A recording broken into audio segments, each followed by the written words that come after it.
Let's talk about the top 10 camera accessories you can get for under $100. And we're gonna go lowest to highest, and I'm gonna try to do this in under 10 minutes. So number one is gonna be these cleaning supplies. Now I could separate these out, but I'm not going to because they all fall under the same category.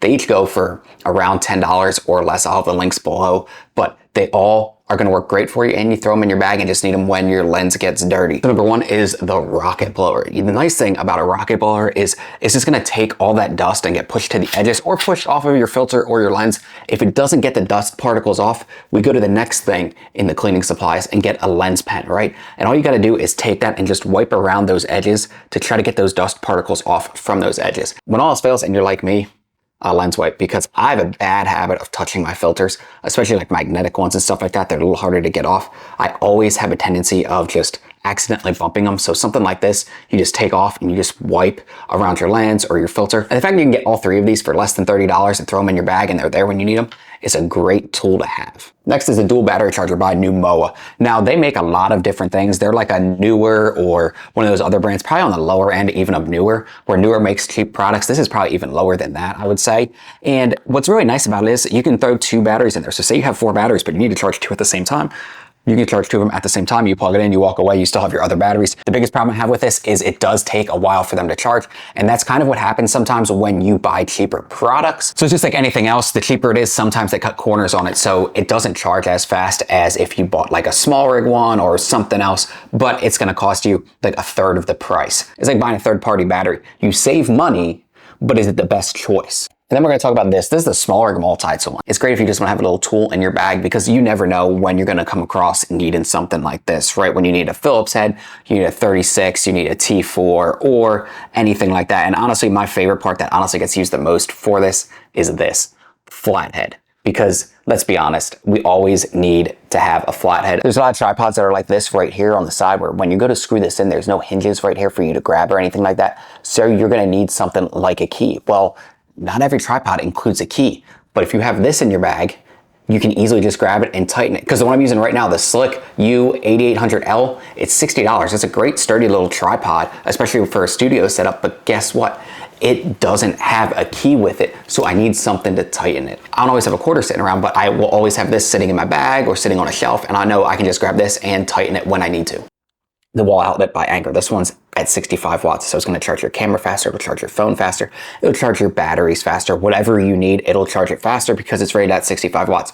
You just need to make sure your cable is also rated higher. It's also going to depend on your phone, your camera, your batteries, and what it can charge at, because if this is too high, you may run into an issue with overheating or overpowering or something like that that could mess up your equipment, so just make sure you check on that. Most of you are probably familiar with these little red tabs. These are for the Peak Design camera strap system, and the cool thing about it is there's different types of straps. You have neck straps. We have something like this wrist strap that also comes in handy because maybe you just want to throw it on your camera quick and you want to be able to hold it by the wrist, because this right here, you hold that and now all we got to do is pop it on there and we're good. You see that? And the nice thing is when they have these little tabs and you're using Peak Design or whatever camera strap system it is, you can switch between different cameras. So maybe you have these on your Fuji like I have them, and then you're using a Sony as well for your other stuff. You can just switch back and forth and you don't need to have different straps for different camera systems. And because they come off so easy, if you're like me and you don't use a camera strap 99% of the time, you have this around your neck, but you don't have to have it on there at all times. So next is gonna be this L bracket by Smaller. And here's the thing,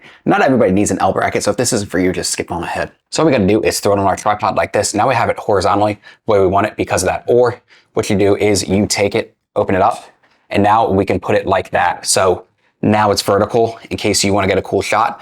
But the reason this is important is because maybe you have the tripod set up a certain way and you don't want to have to play with the ball head and try to readjust and do all that to get the shot you want. And you just want to quickly unscrew it, do that, fold it, tighten it, and get the shot. You can do that. And it's going to be 10 times easier than playing with the ball head and trying to move it around. So this is a small tabletop tripod. This is by Joby. There's a bunch of other companies that make them. This is just one I've had probably since like 2016. It's small and it's not as big as you would like if you're doing landscape or something like that. But if you're in the city somewhere and you just want to be able to put it around something, it's great to be able to do that. If I could get it to stay still. That's the only thing I will say about this is sometimes the legs aren't the sturdiest and you have to be careful with it. You know, especially when it's heavy because it'll slide a little bit, but it's not bad. So next we're going to talk about this RGB light. This is by a company called VC.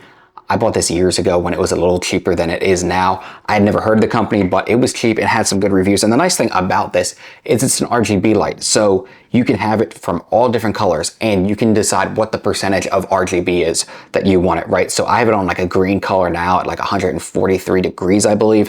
And then I can just change it to all the way down to a 0. So it's basically a white light, or you can change it all the way back up and you can go anywhere in between there so you can gauge what colors are going to be there, and then you can just change it to whatever color you need. Then it's got some different programs on here, so if you want it to RGB slow, fast, you want it to mimic lightning, anything like that, it has that. You can put in Kelvin mode and put it from 10,000 all the way down to 2600, where you're going to get that nice warm color for it. And what's even better is obviously you can adjust it accordingly to whatever you need for brightness, right? And then if you push in, it'll just change it like that. Super easy to have. I only have one light in my studio right now, and this is 5600 Kelvin back here. And as you can see, this is also the same. And if I put it right here, you can see how the colors are very similar from both sides because I matched the Kelvin with it. So this is one of those good things to have if you're on the go and you have one light with you, but you don't have another light and you don't want to take everything, but you want to have something else just in case you need it to match. I did this in a lot of my videos because I only have the one light, so then I want to get rid of shadows, but I need it to match.